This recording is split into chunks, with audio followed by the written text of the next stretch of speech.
Thank you for joining us. I'm Jennifer Homendy, and I'm chair of the National Transportation Safety Board.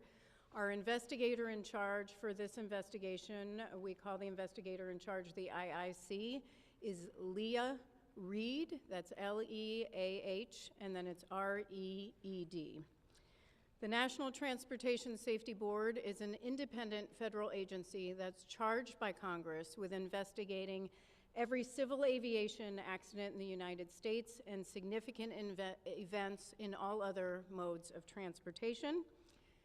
As you know, we're here to investigate yesterday's crash of a Bell 206L4 helicopter into the Hudson River near Jersey City, New Jersey. The helicopter departed the downtown Manhattan Wall Street heliport in New York at about 14:50 for an air tour flight. The helicopter is owned by Meridian Helicopters, LLC, which is based in Broussard, Louisiana, and operated by New York Helicopter Charter, Inc.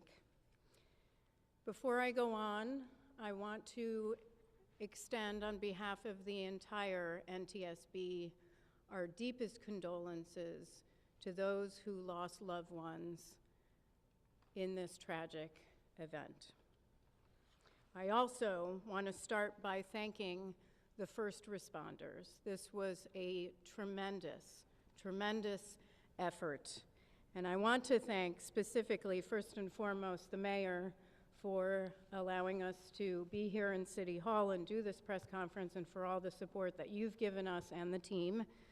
I also want to thank the Jersey City Office of Emergency Management, the Jersey City Police Department, Jersey City Fire, Jersey City EMS, Port Authority of New York and New Jersey Police Department, the New Jersey Park Police, the New Jersey Transit Police Department, Hudson County Office of Emergency Management, the NYPD Special Operations, FDNY Special Operations, New York City Office of Emergency Management, the United States Coast Guard, the Army Corps of Engineers, and so many others that we will continue to mention in our follow-up press briefings.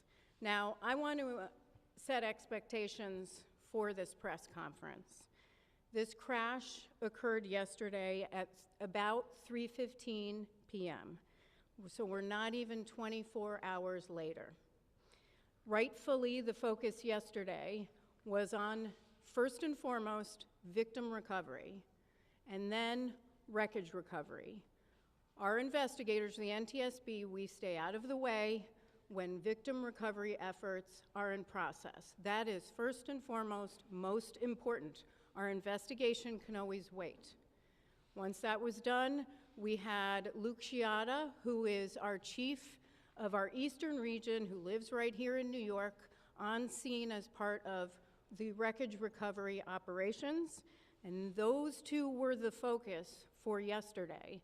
The rest of the team began to arrive late last night, including me, and early this morning. So that means this is the first full day of our investigation. And as you can see, our investigators are out doing some of the work that I'm about to talk about in just a second. But as far as information sharing today, I am not going to share a lot of investigative information. We have a lot of information, but we do not speculate. We need to confirm information. That is a process that takes time. So I will say, I understand that you have a lot of questions, and we will attempt to answer them over the coming days. A little bit about our team and our process. We have 17 people who are here on scene. That includes 10 investigators. They are supported by a minimum of 10 experts back in our headquarters in Washington, D.C. The on-scene specialists, they are experts, and they have the following specialties. Operations, they'll focus on the helicopter operator. They'll look at the owner of the helicopter itself, and they will look at pilot qualifications and other information. We have experts on helicopter airworthiness, on structures, and on systems. We also have our evidence management team here, as well as our transportation disaster assistance team, which is responsible for working with the family to get them the assistance they need throughout the course of the investigation, not just here on scene, but in the coming days, weeks, and months throughout the investigation to the issuance of our final report, and sometimes for months and years beyond. The wreckage exam began this morning. Our team, I was there, our team began pulling components and the engine off the wreckage and other components that they would like to more closely examine. Most of their focus was to turn it upright and move the helicopter or the wreckage inside so that they can begin to do a more comprehensive examination and get to the other side of the wreckage that was against the pavement. We also are aware that there are dive teams. The New York Police Department is still diving for components and pieces of the helicopter that we are still looking to recover. Those include the main rotor, the main transmission, the roof structure, and the tail structure, and we appreciate all of their hard work. And then we have a whole team that is collecting the standard information that we normally gather as part of any investigation, which includes pilot qualifications, logbooks, history of the helicopter, maintenance logs, and so forth. We do have the logbooks for the pilot. The pilot held a commercial pilot certificate with rotorcraft and instrument ratings. The pilot reported 450 hours of total flight experience on his most recent medical, which was issued on September 20th, 2024. As of March 29th, 2025, the pilot accumulated about 788 hours of total flight time. We still need to calculate flight time in that Bell helicopter, and I'll have more information on that hopefully tomorrow, because he previously was flying a Robinson 44.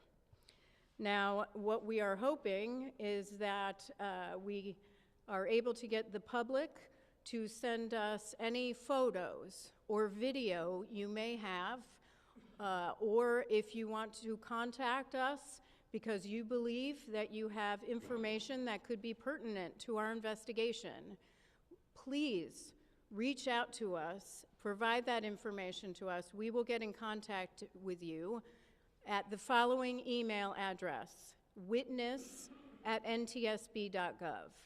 That's witness@ntsb.gov. Now, I will take some questions. Again, a reminder, I know there will be questions for very detailed investigative information. I am happy to talk about the team, their qualifications, the process. I am not going to speculate on investigative information. We are very factual, and we will provide that in due course. So I will call on you.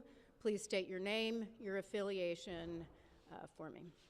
It's Matthew Chase of NewsNation. To the extent you're able to share this, is there a preliminary cause? I realize you gave that early talk, but is there a cause preliminarily that you can share with us?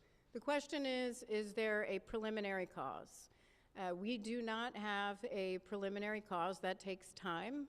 As I stated, our team focused on helicopter airworthiness and structures and systems is at the facility with the wreckage, doing the wreckage exam.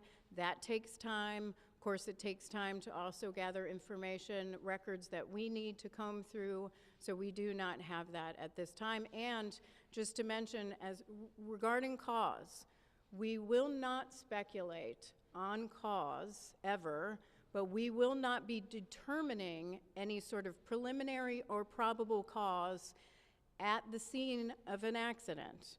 We don't do that. What we are doing here is gathering the perishable evidence, the evidence that we need to gather for our investigation. When it comes to maintenance, logbooks, and other materials, we can look at those materials later on. What we need to do is look at the wreckage now.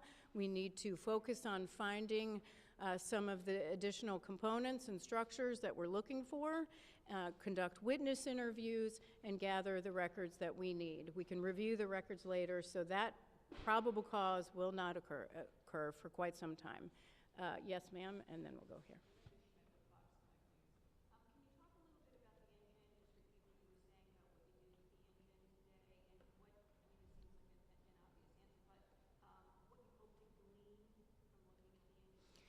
So the question was what we were doing with the engine. Nothing that we would not normally do as part of our standard investigation, where we would have wreckage and we'd start separating some of the components that we always look at. That's standard in our investigation. Of course, we'll have a team that always looks at engines or power plants to evaluate them as in standard course of our investigation. So nothing in particular.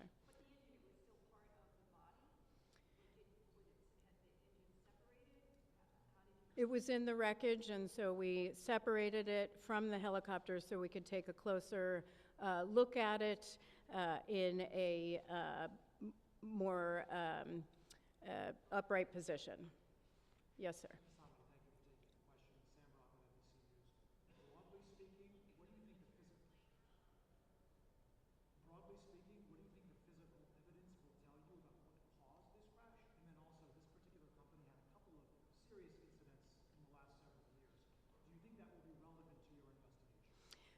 The question is, what will us looking at as part of this investigation on scene tell us about cause, and what will we be looking at related to the safety history as part for this particular helicopter company? First of all, we always look at safety history.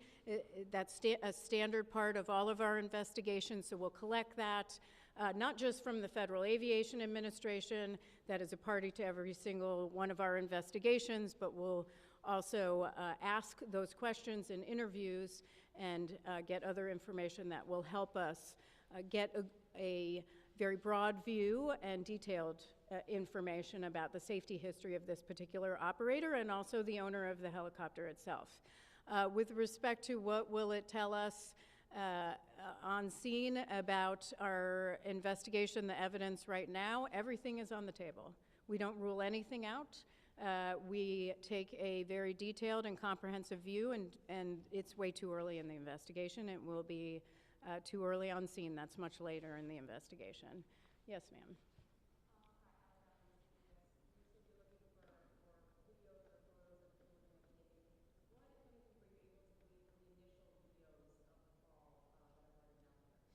The question is, what have we been able to glean from the videos that are already circulating on social media? Those are very helpful for our investigators, certainly, but a lot of those videos are from a very far distance, and so we'll have to look at those a little bit further back at headquarters, but we're hoping to get some additional videos that provide us information. We don't know what people have recorded or taken pictures of that could be helpful in an investigation. We have found in past investigations, and I'm just thinking of one that I went to in Ketchikan, Alaska, a mid-air collision where photos from somebody who was on board one of the airplanes helped us significantly in our investigation. So it can be very key parts of our investigation. So for anyone who didn't hear my previous request, please send us any sort of videos or photos or information you'd like to share with us at witness@ntsb.gov. Yes, ma'am.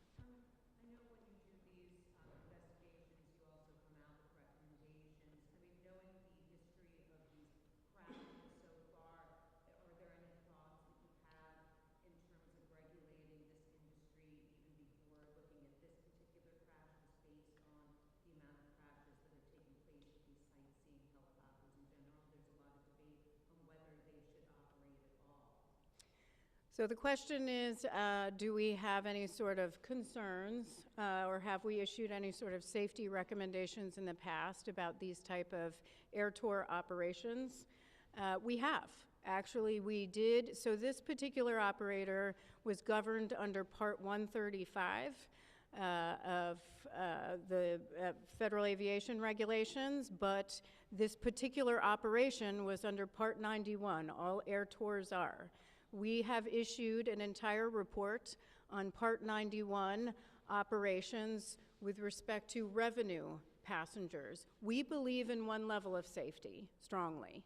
And that may not look like regulation for a major commercial airline, but we do believe that they should be regulated. We have issued recommendations in the past on recorders, crash-resistant recorders. We've issued numerous recommendations on safety management systems, on particular regulations for Part 91. It's too early to say what we would recommend as part of this investigation. However, this is a concern that we've raised for a number of years. Certainly we raised this after the Fly Nyan crash, and in a specific report that we have online at ntsb.gov focused on Part 91 revenue passenger operations. And so I would direct you actually to that report. It was very comprehensive about our recommendations, specifically about air tour operators.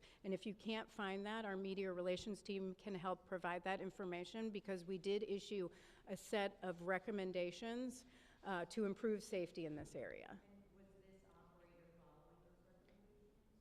That will be part of, the question is, was this operator complying with those recommendations? Those are recommendations, not regulations, but we would have to look at that, and that will be standard in this investigation. So thank you very much, sir. And then I'm going to go over here. Have we recovered the rotor? We are looking for the main rotor and the tail rotor right now.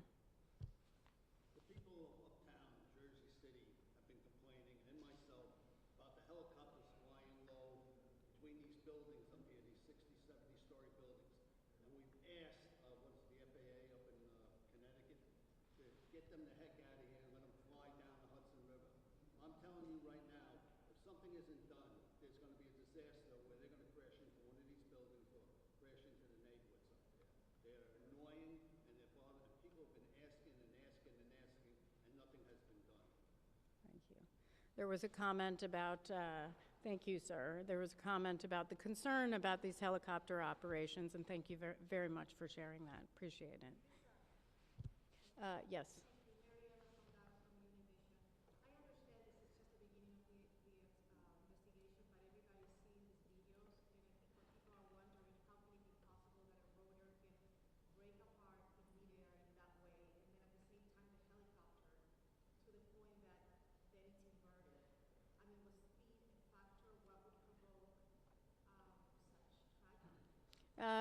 The question is, what would result, how did this essentially how did this tragedy happen where a helicopter would break apart in the air?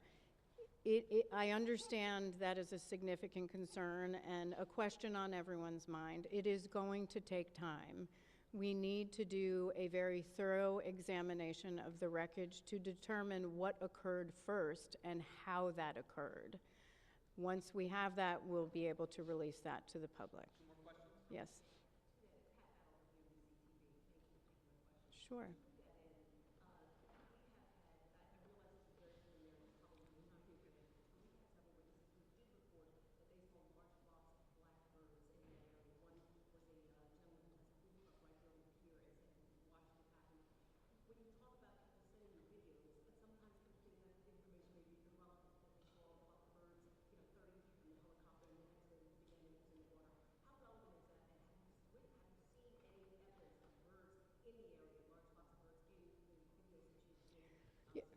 Yeah, great question, because I think sometimes people are reluctant to really reach out to us because they may not think something is relevant to our investigation. So the question was on reports of a large flock of birds in the area shortly before the crash. We are aware of those reports. We discussed it this morning. It's something we will be looking into. What I will say to the public, if something struck you as different, or maybe you paused, or it crossed your mind that maybe it's something you would like to share with our investigators, there's no downside, please, in sharing that information with us. You can be very helpful in providing that investigative information to the NTSB. So again, witness@ntsb.gov. Even if you think it's irrelevant, please send it in. Yes, sir. Hi, Stephen Nesson, WNYC Radio. You said there are 17 people on site here working on the investigation and 10 in DC. Is that how many people you would typically have for a helicopter crash investigation? Is that the same number, for example, during the Flynon helicopter crash, or have cuts at the federal government reduced your number of investigators? So the question is, the 17 investigators here and 10 who are supporting back home, but the 17 personnel here, 10 of which are investigators, is that typical for an investigation like this?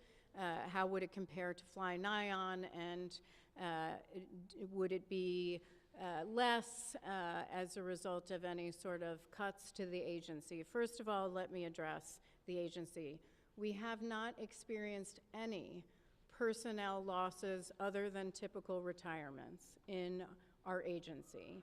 Our agency has been provided with, by the administration, thank you, an exemption from the deferred resignation program. We got a hiring exemption for several investigative positions within each of our transportation modes, so we can bring our numbers up to help us in our investigation, and that is critical. So we have not suffered in any way. With respect to comparison on Fly-Nyon, I don't know how many investigators were here on Fly-Nyon. Certainly our media team can provide that to you.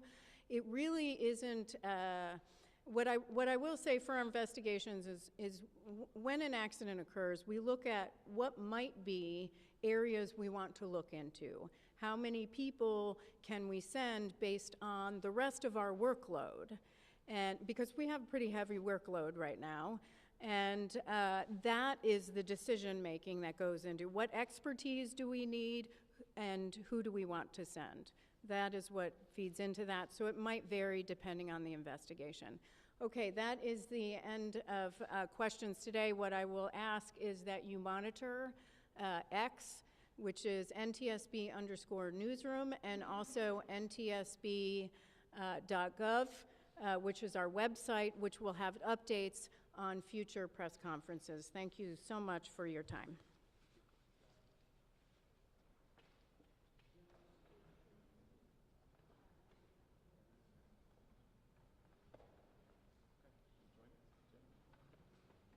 Okay.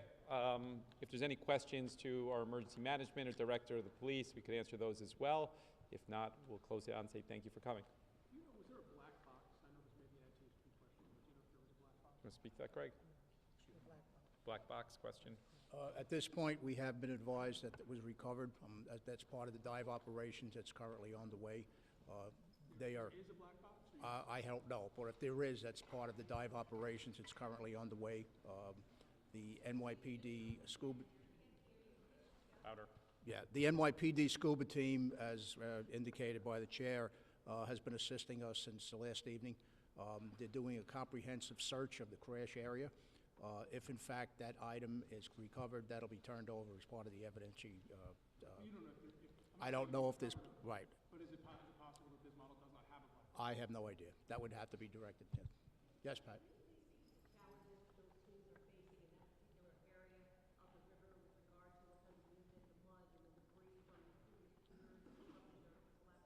The area in question is, it's about 5 feet deep where the chopper went down.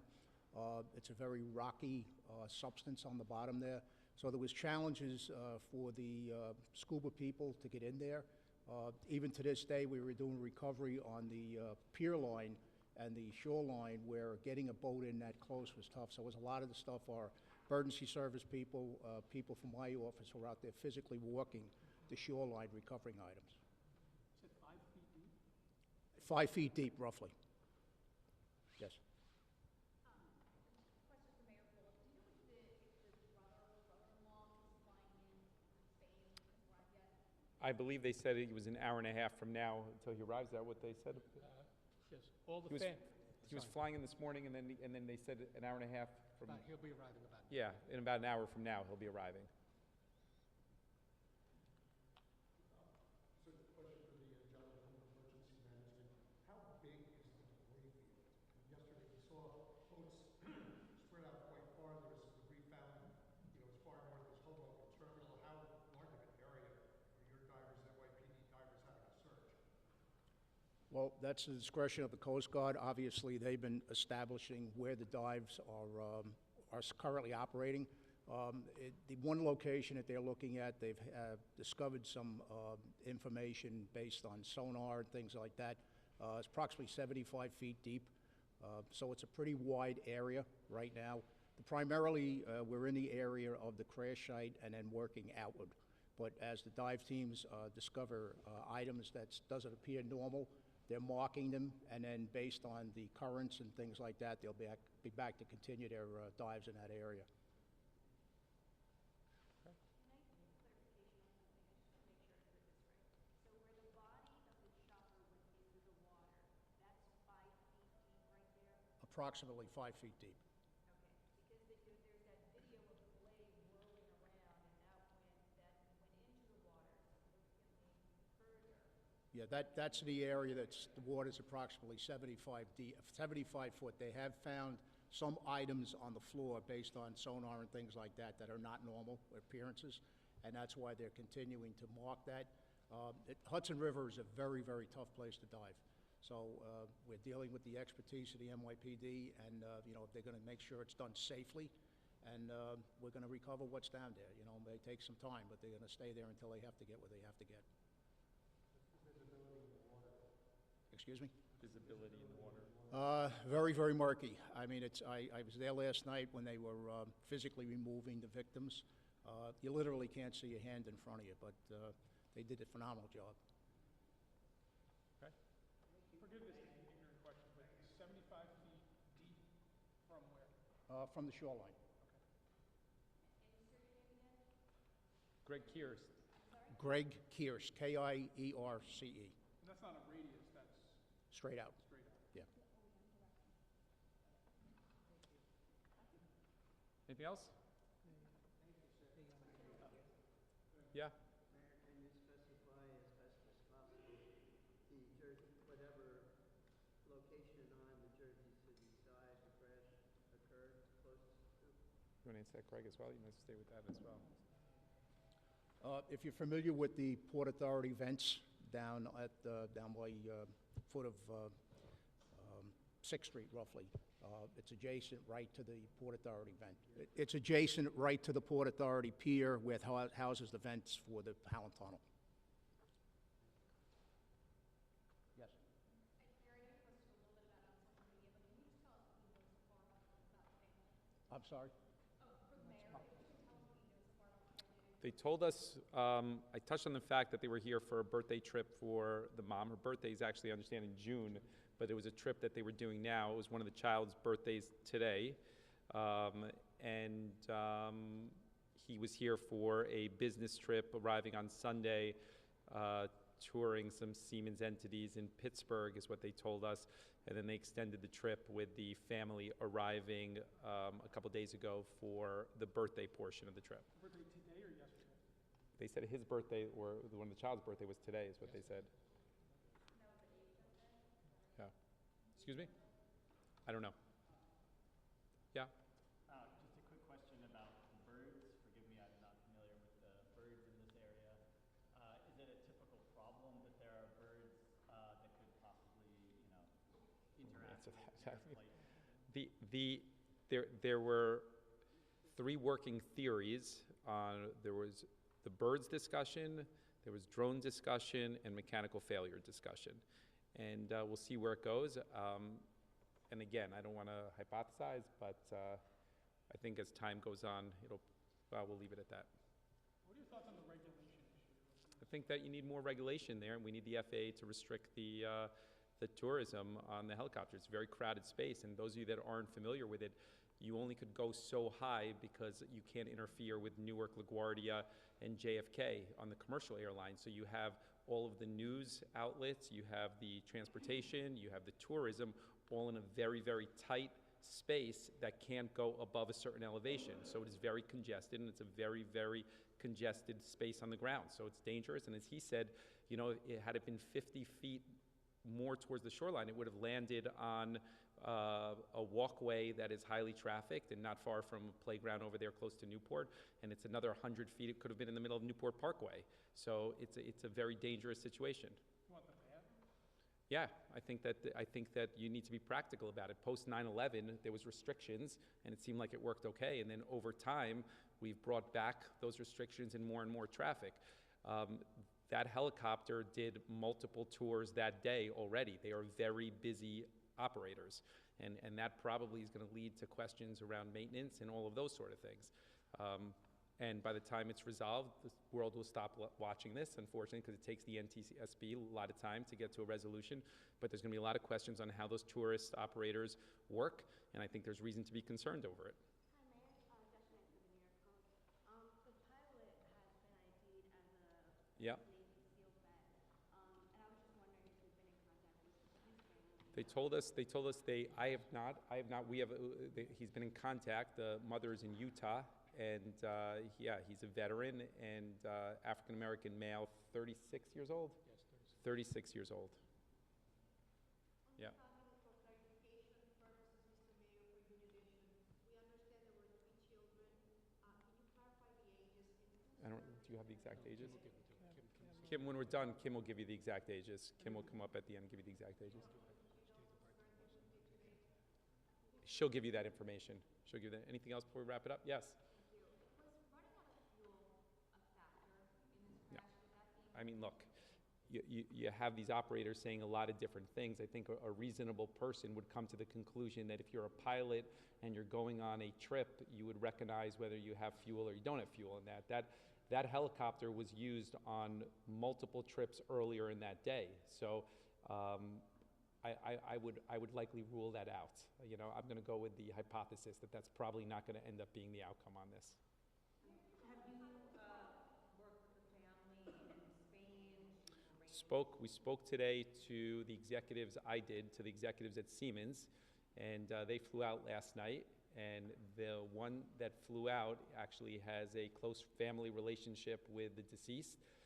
They would vacation together, so there's familiarity there. He was facilitating conversations with the consulate in order to facilitate the release of the bodies to bring them back to Spain. And then, as we said earlier, family members should be arriving in an hour or so. You said the brother-in-law? Kim will give you the pilot's name and the ages. Brother-in-law, you said? Yeah, I believe it was the wife's brother. Yeah, Yeah, another question for your emergency manager folks. Greg. Items that the diver is looking for, does that aircraft have a black box, or are you looking for that? Whatever items, as I say, I'm not familiar with whether there's a black box or not on that type of an aircraft. What they are looking for now in particular was the transmission, the rotors, and other associated items associated with the actual engine and things like that. When the chopper was taken up, it was very, very seriously damaged. So as the NTSB chair had said, it was delivered to the Army Corps of Engineers via boat. And this morning they were over there first thing doing their first portion of the investigation. But as I mentioned, there were some items that were found on the